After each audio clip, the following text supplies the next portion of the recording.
ഡോക്ടർമാരും ബുദ്ധിമുട്ടായി. പണ്ട് ഡോക്ടർ ഞാൻ എന്തൊക്കെ ചെയ്തിരുന്നു ഇന്ന് എന്നെ കൊണ്ട് അത് സാധിക്കുന്നില്ല. ഞാൻ സാറിന് അന്ന് ഇത്ര വയസ്സായില്ലേ, ഇത്രയൊക്കെ സാധിക്കുന്നുണ്ടല്ലോ, എനിക്ക് ഇത്രയും സാധിക്കുമെന്ന് അറിയില്ല പ്രായത്തിൽ, അപ്പൊ സാധിക്കുന്നില്ല.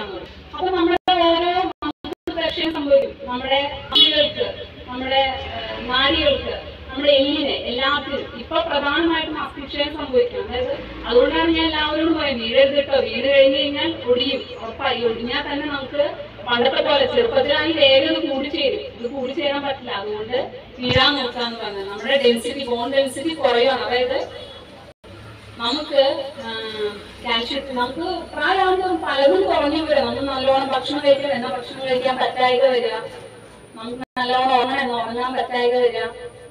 അപ്പൊ നമ്മൾ എന്താ ചെയ്യുന്നത്? അതുപോലെ തന്നെ നമുക്ക് പ്രമേഹ രോഗം ഇത് കൂടി വരിക. നേരത്തെ ഡോക്ടർ പറഞ്ഞ പോലെ ഇത് ചെറുപ്പക്കാരിൽ ഇപ്പൊ കൂടുതൽ, നിങ്ങൾക്കല്ല. കാരണം നിങ്ങൾ നല്ല ഭക്ഷണങ്ങൾ കഴിച്ചു, ഇന്നത്തെ അത്രയും പ്രശാംശം ഇന്ന് ഭയങ്കര ഇതാണ്, പക്ഷെ പണ്ടത്തില്ല. അതുകൊണ്ട് നിങ്ങൾ നല്ല നല്ല ഭക്ഷണങ്ങൾ കഴിച്ചു, വ്യായാമം ചെയ്തു, ഇന്നും പണിയെടുക്കണം. 10, 80, 85 വയസ്സുള്ളവര് പണിയെടുക്കണം കാണുമ്പോൾ ശരിക്കും എനിക്ക് അത്ഭുതം തോന്നാറുണ്ട്. അപ്പോ അത് ചെയ്യുന്നതുകൊണ്ടാണ് നിങ്ങൾക്ക് ഷുഗർ കുറവ്, നിങ്ങൾക്ക് പക്ഷെ മറ്റുള്ളവരെ സമയം. ഇന്നത്തെ ചെറുപ്പക്കാർക്ക് 40 വയസ്സ് കഴിഞ്ഞ 30 വയസ്സ് കഴിഞ്ഞ രോഗം മാറി. അപ്പൊ അതിന് കാരണം അവർക്ക് വ്യായാമം കുറവാണ്, ഭക്ഷണം മാറി വെച്ച് കഴിക്കുക, എന്തും കഴിക്കാം. പക്ഷെ പണ്ടത്തെ ആൾക്കാർ ആവശ്യമുള്ളത് ആവശ്യത്തിനനുസരിച്ച് കഴിക്കും, അതുപോലെ തന്നെ അധ്വാനം ചെയ്യും.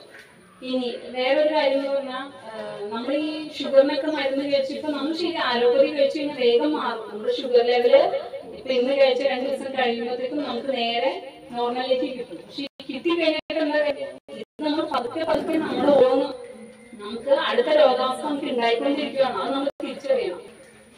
പിന്നെ നമുക്ക് ഈ ആരോഗ്യപരമായിട്ട് നമുക്ക് എങ്ങനെ മുന്നേറാം, അത് നമ്മൾ ചിന്തിക്കുന്ന കാര്യം. അത് എല്ലാവരും ചെറിയ രീതിയിൽ നിങ്ങളെ കൊണ്ടാകുന്ന രീതിയിൽ, അല്ലാണ്ട് എല്ലാം കൂടി ചെറുത്തിൽ എന്ത് ചെയ്തോ അതുപോലെ തന്നെ ചെയ്യണമെന്നല്ല. നിങ്ങൾക്ക് ആവുന്ന രീതിയിൽ ചെറിയ ചെറിയ കാര്യങ്ങൾ ചെയ്യാം, സന്തോഷമായിട്ടിരിക്കുക, ഏറ്റവും വലിയ കാര്യമാണ്. ഇപ്പൊ ഞാൻ ഇവിടെ കുറ്റിച്ചിറ വന്ന് കണ്ടതില് ആരോഗ്യത്തെക്കാൾ ഉപരി എനിക്ക് പറയുന്നത് മനസ്സിന് ബുദ്ധിമുട്ടാണ്. അതായത് സന്തോഷം എല്ലാവർക്കും കുറവ്, അറിയല്ല കുറവ്. ഞാൻ പേഷ്യൻസിനെ, എന്റെ അമ്മമാർ അല്ലെങ്കിൽ അച്ഛന്മാർ വരുമ്പോൾ അവരുടെ വിഷമം എന്ന് പറഞ്ഞാൽ അവർക്ക് കൂടുതലും ആ വിഷമത്തിനുള്ള കാരണം മനസ്സാണ്. മനസ്സുകൊണ്ട് സന്തോഷമായിട്ടിരുന്നാൽ തന്നെ നിങ്ങൾക്ക് ആരോഗ്യത്തിലാവും. അപ്പൊ നിങ്ങൾ ചെറിയ ചെറിയ വർത്തമാനങ്ങൾ പറഞ്ഞാൽ ചിലപ്പോൾ മറ്റുള്ളവരുടെ കുറ്റമാവാം, എന്നാൽ അങ്ങനെയൊക്കെ പറയുമ്പോൾ നമുക്കൊരു സന്തോഷം, അവർക്കും ഉണ്ടല്ലോ വിഷമം, നമുക്കും ഉണ്ട് വിഷമം, അപ്പൊ നമുക്കൊരു റിലാക്സേഷൻ. അപ്പൊ അങ്ങനെ പറഞ്ഞ് അങ്ങനെ നമ്മള് സന്തോഷപരമായിട്ടിരിക്കും. ഏറ്റവും കാര്യമായിട്ട് ഞാൻ പറയാം സന്തോഷം. പിന്നെ നിങ്ങൾ ഹോമിയോപ്പതിയിലെ ഹോമിയോ ആരോഗ്യം ഹോമിയോ ഡോക്ടർമാർക്കുള്ള, ഞാനൊരു ഹോമിയോ ഡോക്ടർ എന്നല്ല, പക്ഷെ ഹോമിയോപ്പതിയോടുള്ള എനിക്ക് ഏറ്റവും കൂടുതൽ ഇഷ്ടം. ഞാനിപ്പോ ഈ ഫീൽഡ് അല്ലെങ്കിൽ കൂടി എനിക്ക് കൂടുതൽ ഇഷ്ടം നമ്മൾ ഓരോരുത്തരുടെ മനസ്സറിയാൻ പറ്റുന്ന ഒരു ഡോക്ടർ എന്ന് പറയാൻ ഞാൻ ഹോമിയോപ്പതി. കാരണം അവർക്ക് നമ്മളോട് എന്തുകൊണ്ടാണ് നിങ്ങൾ ഒരു ഉറപ്പില്ല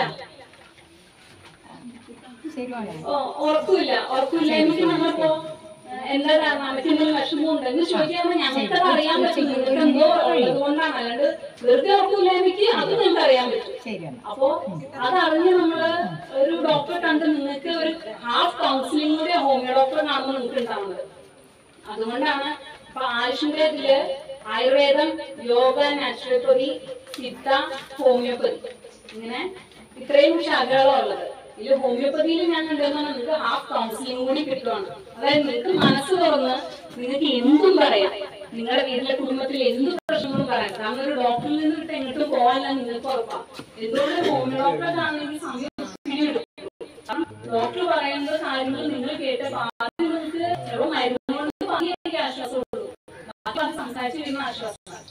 പിന്നെ ഹോമിയോപ്പതി നമുക്ക് കിട്ടാവുന്ന ഗുണങ്ങൾ എന്തൊക്കെയാന്ന് പറഞ്ഞാൽ, ഹോമിയോപ്പതി നമുക്ക് പ്രതിരോധ ശേഷി കൂട്ടുകയാണ്. നിങ്ങൾ പോലെ അറിയാമല്ലോ, നിങ്ങൾ വേണമെങ്കിൽ അത് താരതമ്യേന, അതായത് അലോപ്പതി അല്ലെങ്കിൽ വേറെ ചികിത്സാ രീതി സ്വീകരിക്കുന്നവരോട് അവര് കാലാകാലങ്ങളായിട്ട് അത് ഉപയോഗിച്ച് ചെയ്യുമ്പോൾ അവർക്ക് പലതും നേരത്തെക്കാളും അസുഖങ്ങൾ കൂടുന്നു, അല്ലെങ്കിൽ അത് വേണ്ടി ഇത് വന്നു, അങ്ങനെ വരും. പക്ഷെ ഹോമിയോപ്പതി കഴിക്കുന്നവർക്ക് പൊതുവെ ആ രോഗത്തിൽ നിൽക്കും, ആ രോഗം വേറൊന്നായിട്ട് മാറിയപ്പോ ആ രോഗത്തിന് കുറവല്ലെങ്കിൽ ആ രോഗത്തിന്റെ ലെവല, അല്ലെങ്കിൽ വേറൊരു അസുഖത്തിലേക്ക് മാറൂല. അത് ഞാൻ കുറവ്. കാരണം സൈഡ് എഫക്റ്റ് ഇല്ല, പാർശ്വഫലങ്ങൾ ഇല്ലാത്തൊരു ഇതുണ്ടെങ്കിൽ അത് ഹോമിയോപ്പതി സാധിക്കും. പിന്നെ നമ്മുടെ പ്രതിരോധ ശേഷി കൂട്ടാനും നമുക്ക് ഹോമിയോപ്പതിയിലൂടെ സാധിക്കും. പിന്നെ നിങ്ങൾക്ക് വേറൊരു സംശയം എന്ന് പറഞ്ഞു കഴിഞ്ഞാൽ മറ്റ് ചികിത്സാ രീതികൾ ഉപയോഗിക്കുമ്പോൾ നമ്മുടെ ഹോമിയോ മരുന്ന് ഉപയോഗിക്കാൻ പറ്റും. നിങ്ങൾക്ക് ഒരു ലോങ് ടേം അതായത് ഒരുപാട് കാലമായിട്ട് ഒരു അസുഖമുണ്ട്, ഒരു ക്രോണിക് ഡിസീസ്. അപ്പോൾ ആ ഒരു കണ്ടീഷൻ നിങ്ങളിപ്പോൾ ആ മരുന്ന് കഴിക്കുന്നു. ഒരു ഷുഗറിന്റെ മരുന്ന് ഇൻസുലിൻ എടുക്കണോ, അതിന്റെ കൂടെ ഗ്ലൈസിമേറ്റ് കഴിക്കണം, അതൊന്നും കഴിച്ചുകൊണ്ടിരിക്കുന്നു. ഇതിന്റെ ഒപ്പം നമ്മുടെ മെഡിസിൻ എടുക്കുമ്പോൾ ഇൻസുലിന്റെ ഡോസ് കുറയ്ക്കാം. അതിനുള്ള മെഡിസിന്റെ ഇപ്പം 2 നേരം 1 നേരം കുറയ്ക്കാം. അങ്ങനെ കുറച്ച് നമ്മൾ വരും. നമുക്ക് അപ്പൊ അതിന്റെ സൈഡ് എഫക്റ്റും കുറയും, നമ്മുടെ മരുന്ന് വെച്ച് പ്രതിരോധശേഷിയും കൂടും. അതുകൊണ്ട് തന്നെ മാനസികമായിട്ടും ശാരീരികമായിട്ടും എല്ലാം കൊണ്ട് നിങ്ങൾക്ക് ഹോമിയോപ്പതിയിലൂടെ ആരോഗ്യം വീണ്ടെടുക്കാനും ഇത്രയും പറഞ്ഞുകൊണ്ട് ഞാൻ എന്റെ ക്ലാസ് നിർത്തുകയാണ്.